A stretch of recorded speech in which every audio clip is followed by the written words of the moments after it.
Сәлем достар, қалдарыңыз қалай? Бүгінгі жаттығуымыз кез келген, яғни 3 айдан бастап, 2 айдан бастап, даже туғаннан бастап жасалатын жаттығулар.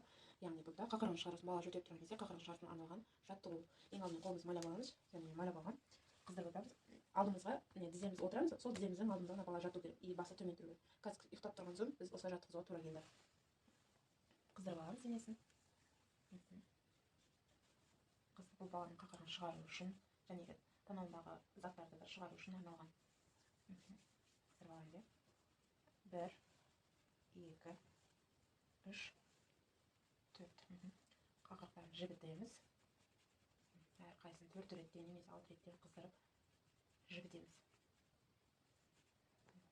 Мен өзіме ыңғайлы жасап жатырмын.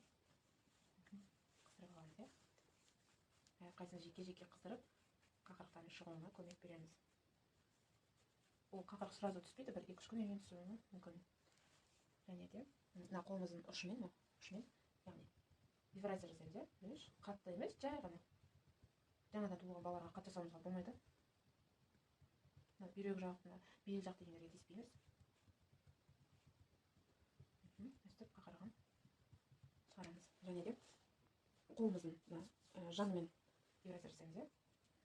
Аяғымыздың үстіне қоямыз ғой, ибай. 2, 3, 4, 2. Бір қолмен де жасасаңыздар да болады. Бірақ бүйрек жағына қатты ауруға болмайды.